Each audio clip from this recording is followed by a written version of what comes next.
Hey, and today I'm going to review The Name of the Wind by Patrick Rothfuss. So this is the first book in the King Killer Chronicles, and it's a heroic fantasy novel.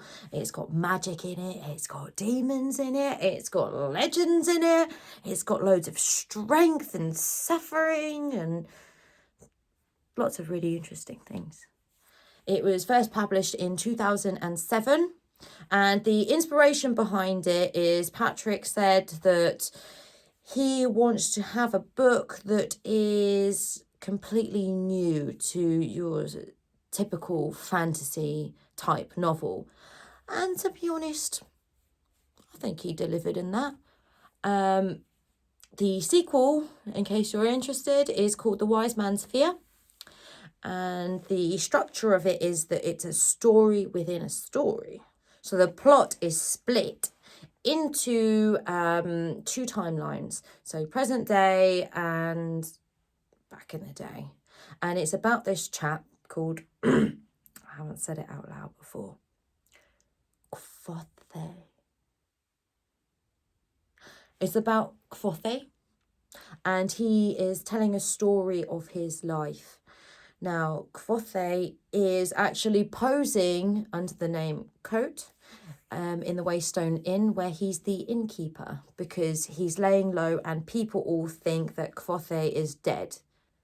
Now, Kvothe is a legend and people still talk about him all the time. He is a legend at anything that he does.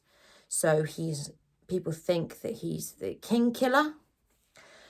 He's a fantastic musician, he's a fantastic magician, and he learns everything like that. He's just got to see it once and he can do it. Lucky bastard. So he's in hiding and he comes across this chap which he ends up telling his life story to.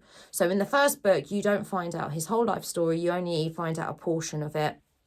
And his struggles and how some of these legends ended up being created that way. So, for example, he's known as Kvothe the Bloodless, and you find out why. Now, he's also obsessed with these demon-type things called the Chandrian, and he makes it his life's ambition to kill them. By the end of the book, I still don't know how he got to this point, but I'm really excited to find out in the next. And you learn as to what they are, why he's obsessed with them, and the first part of his journey.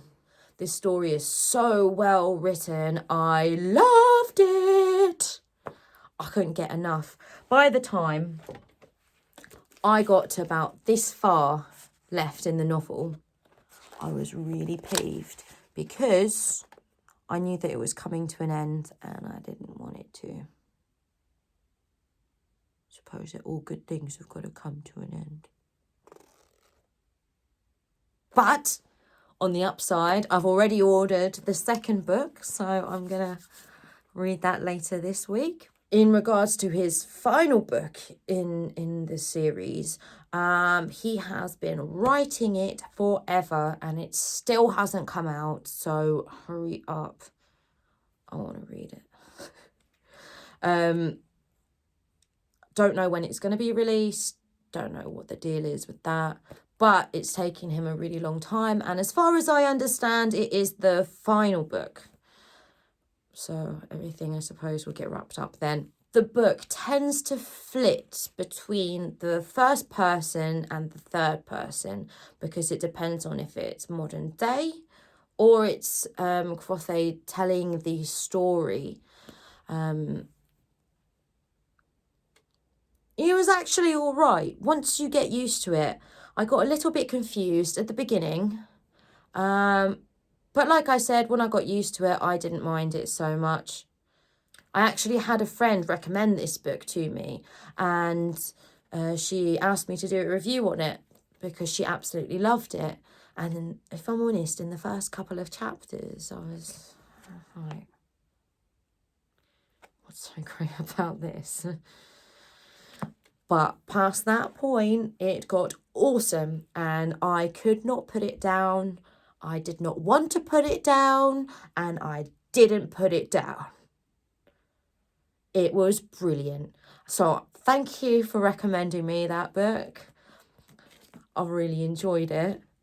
What I also loved about it was you kind of feel like you get insider knowledge. First of all, you get to know the legend himself, you get in his head. And second of all, people talk about him all the time, and they're reciting all these stories, and they're so sure of themselves that they're right. Meanwhile, you're there thinking, I know the story and you don't. I know the real story, na na na na na na. So you feel like you get some real insider knowledge, and it also makes you think, oh, I wonder what Coat is thinking as well when these stories are being said in front of him, and he's just there not saying anything. He must be laughing about it. I wonder if it makes him feel really good or annoyed. I don't know. But it does make you feel kind of special as a reader, because you know all the ins and outs and they don't. As I said, I've ordered the second book, can't wait to start it, and I would rate this book a 9 out of 10. It actually would be 10 out of 10, except for the first couple of chapters were like... So if you do read it, don't be put off, because it does get really good. Really good.